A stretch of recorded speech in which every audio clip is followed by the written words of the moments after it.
자, 그러면 종들은 누구를 의미하는가? 그러면은 하나님의 자녀들이, 종들은 지금 이 비유 안에서 예수님께서 말씀하지 않으셨으나 이거는 당연히 예수님의 제자들을 의미하죠. 예수님의 제자들에게 주는, 천국을 가르쳐주면서 주는 교훈입니다. 오늘로 치면은 우리들이라고 볼 수 있고 교인들이라고 볼 수도 있고 하나님 나라의 일을 하는 하나님의 종들이라고 볼 수 있습니다. 이렇게 볼 때 중요한 것은 우리는 악한 사람을 정죄하면 안 된다는 겁니다. 악한 사람인지 판단합니다. 악한 사람인지 판단해서 악한 사람의 말을 듣지 않습니다. 악한 사람의 말을 배척합니다.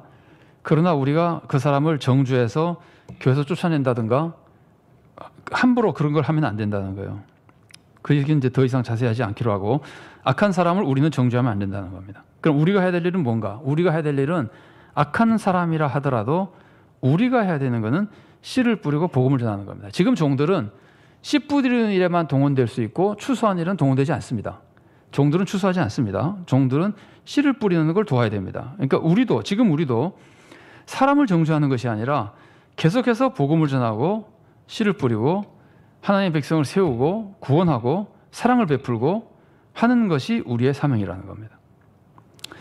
단거로 3번입니다. 그럼 종들이 정죄하면 안 되는 이유는 뭐냐? 그러면 종들은 정죄하는 사명을 받지 않았죠. 사명은 하나님이 다른 사람에게 줬죠. 다른 사람이라는 게 천사에게 줬죠. 그러면 정죄할 사명을 받지 않은 사람이 정죄하면 뭐가 되는 건가요? 월권이 되는 겁니다. 하나님께 월권이 되는 겁니다. 하나님께 반역하는 것이 되는 겁니다. 그러니까 요셉이 하는 모습이 이게 굉장히 이런 거에 대한 모범적인 모습이에요. 내가 하나님을 대신하리까, 형들이 자기한테 그렇게 해를 끼친 형들이 왔을 때 정죄하지 않고 요셉이 한 말이 그거잖아요. 내가 하나님을 대신하리까. 하나님이 이렇게 이끌어 가시는데, 그래서 우리는 정죄하면 안 되고, 우리가 만약에 정죄하면은 오히려 하나님께 반역하는 사람이 되는 겁니다. 더 무서운 죄를 짓는 거죠. 오히려 그 악한 사람보다도. 양고로 2번입니다. 종들은 알곡과 가라지를 분리할 능력이 없습니다. 정죄할 능력이 없습니다. 우리가 저 사람이 나쁜 사람이라고 계속 정죄하지만 실제로는 그 사람이 내가 생각하는 것처럼 나쁜 사람이 아닐 수도 있습니다. 조금 더 보겠습니다. 그 다음에 3번입니다. 그리고 중요한 것은 지금은 심판의 때가 아니라는 겁니다. 우리가 세상에 살아가는 동안, 우리가 살아가는 세상은 지금 심판의 때가 아니기 때문에, 예수님도 지금 심판 안 하시고 복음만 전하고 사랑으로 계속 구원하려고 그러시는데 우리가 나서서 사람을 심판하면 안 된다는 거예요. 그래서 지금은 복음을 전할 때이지 심판할 때가 아닙니다. 그래서 종들은 정죄하면 안 됩니다.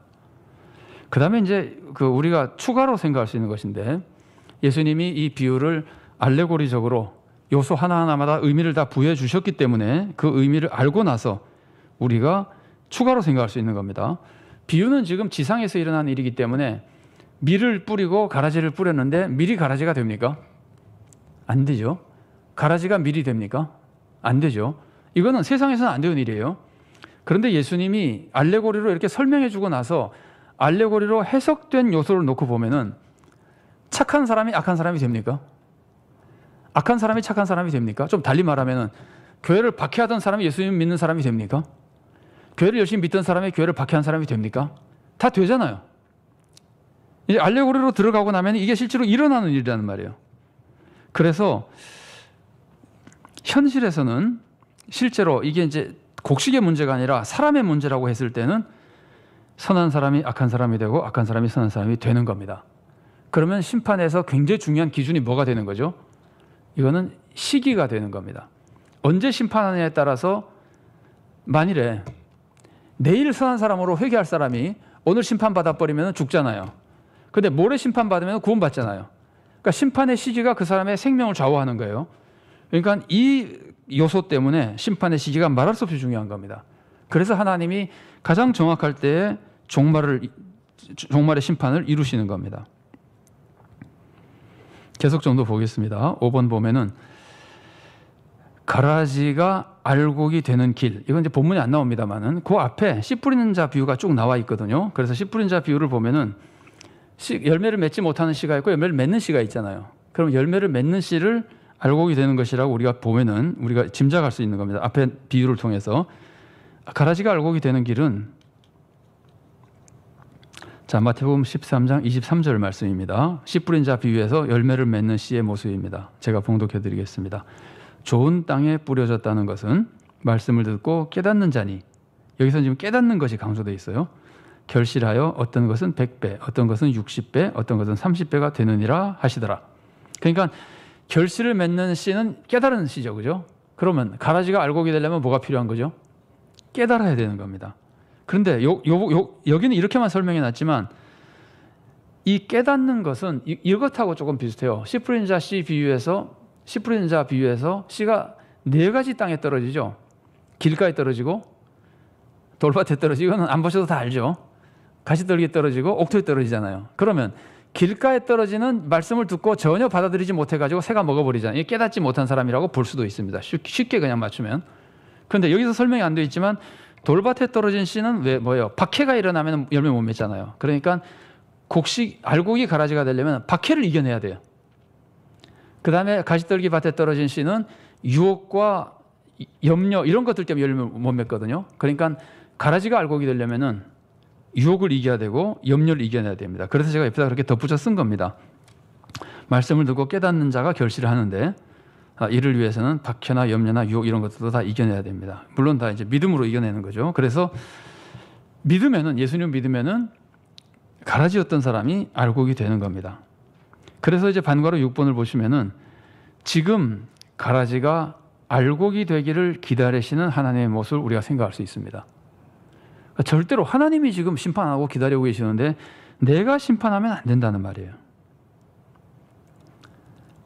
대표적인 사람이 누구이죠?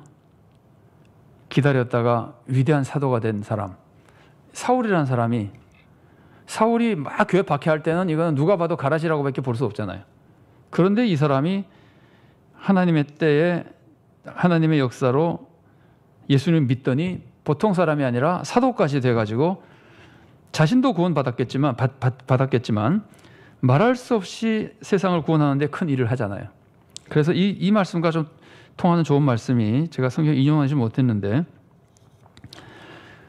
구원받기를 기다리시는 하나님이라고 하는 모습을 잘 보여주는 말씀이 디모데전서 2장 4절입니다. 디모데전서 2장 4절.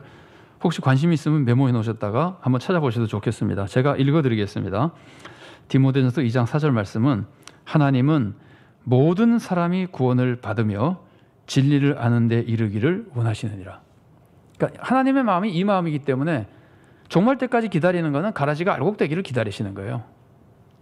파멸될 사람이 구원받는 사람이 되기를 기다리시는 거예요. 우리 예정론으로 보자면은 그런 계획하에 그때 하나님이 바꾸실 거예요. 그러니까 내가 나서가지고 죽이고 쫓아내고 이런 도저히 이건 하나님에 대한 반역이 되는 거죠. 그래서 이거는 이제 예를 들어 보겠습니다. 비유를 지금 알레고리로 바꿔서 미안합니다. 비유를 지금 천국 상황으로 이렇게 바꿔가지고 현실에, 그러니까 곡식을 사람으로 바꿔 사다 보니까 조금 상황이 달라져서 그런데, 가라지 하나가, 한번 예를 들어보세요. 가라지도 여기서 사람이잖아요, 사실은. 종도 사람이고.